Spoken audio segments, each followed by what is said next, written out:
Bitcoin is 2% from all-time high. And we're just 100x away from buying a brand new Porsche GT3. Time to trade. I forgot my keys like an idiot. Yeah, check this out. Remember that Solana chart we were looking at like 2 days ago? Look how beautifully this head and shoulders pattern played out. And what's the target if it breaks out? Well, for that, we go from the neckline to the top of the head, and then we measure that from the breakout here, and that's going to give you $196 Solana. What are you looking at today, TJ? This was the big news today. BlackRock's Bitcoin ETF makes them more money than their #1 fund, their S&P fund that's 10 times more money. It's crazy. Time for the morning show. All right, on the morning show, we did enter a trade, currently down 12 bucks. But primarily because if you go to FOMO.io, you will see that we ate through all the liquidations, had a nice liquidation sweep right there. That's what that candlestick means. And now we're looking to find some support. Include a stop loss. And I just refreshed the liquidation chart. It actually looks really bullish with an upside target of 26.57. So let's do some moon math. If we catch that full trade, we have an upside potential of 56.78%, and we're only risking roughly 88 bucks. Now I'm about to teach you something very, very important. On last night's show, I made a call for a trade at 26.36. And despite getting a liquidity spike up to 26.37 on Binance, the order didn't fill on CoinW because different exchanges have different rates and different liquidities, etc. So rather than FOMO into a short, even though the price was already back down to about $2,600, we were patient and waited for a new entry. And the takeaway here is that patience makes winners. I guarantee you that 90% of traders that just end up losing money are simply losing money because they overtrade. They'll have a set strategy, but instead of listening to their own strategy, they'll switch up leverage. Maybe they'll go listen to somebody on X. Maybe they'll take another call that has nothing to do with Bitcoin and might be a random altcoin. But the problem is, as soon as you start adding in all these different trades, it completely changes the probability of your outcome. So even though we missed the trade, you just need to breathe, take a step back, and simply look for the next one. Because guess what, guys? There's always going to be another trade. But damn, giving all this advice is making me hungry. And good news, it looks like ETH is starting to bounce. Time to get some Chipotle. The secret is ask for a tortilla at the bottom of the bowl. All right, let's check in on the trade. Looks like Bitcoin filled most of the downside liquidity, and ETH on the 12-hour does look insanely bullish. However, I do have to say, just an hour ago, the liquidity was way stronger. So we are weakening the upside potential here. However, it still does want to move up. We are currently up $114. Going live in Discord for an update, which right now we're watching the big, beautiful bill get passed. If it passes, I think we'll pump. If it doesn't pass, I think we'll dump. And boom, Republicans got the vote, and that means Trump's big, beautiful tax cut and spending bill has passed the House. Looks like ETH is loving it. They be loving the bill. Thank you, Republicans, for the easy gains, baby. You can always trust the government to print more money. Getting a good stretch in.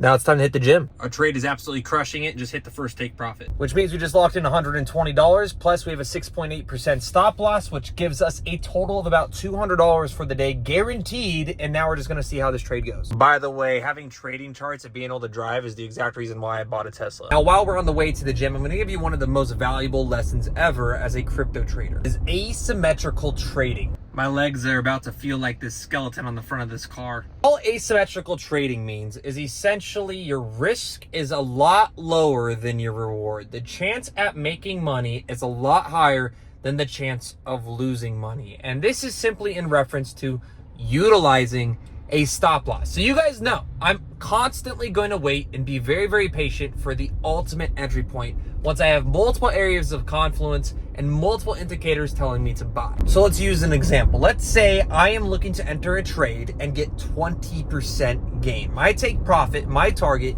is 20%. However, I have a stop loss of only 5%. That would be considered an asymmetrical trade. Now think of a stop loss like a speed limit. Every day you get into a car, you are going to have a destination. And the point of a speed limit is to get to your destination safely. The moment you go too fast or over the speed limit, the moment you risk getting a ticket or causing a car accident or actually be in the car accident. So a stop loss is doing the same thing to your trade. It's making sure no matter when you enter that trade, that if it doesn't go right, you are going to be safe and mitigate your risk. And that's why having an asymmetrical strategy to make asymmetrical trades is perhaps one of the most important lessons as a crypto trader.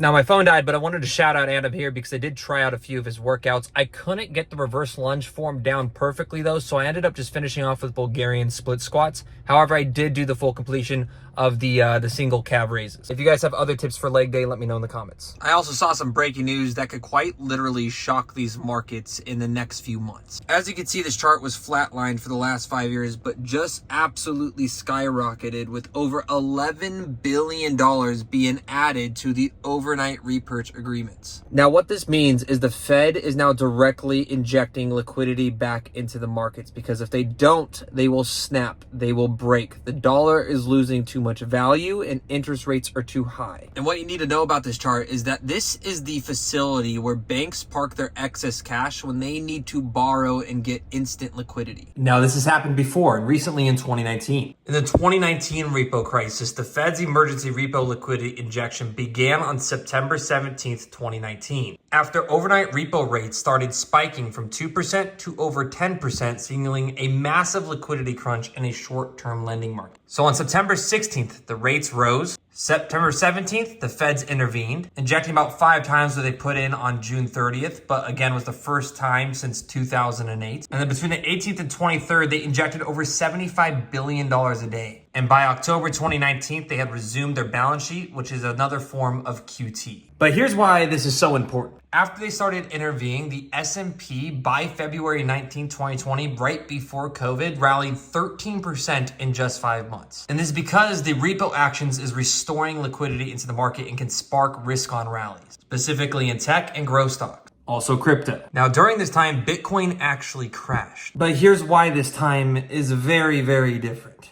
In 2019, Bitcoin was just a niche asset with no ETF access, sitting at about $10,000 per token. It had no spot ETFs, low institutional exposure, mostly driven by retail, and Fed liquidity helped equities, not Bitcoin at the time.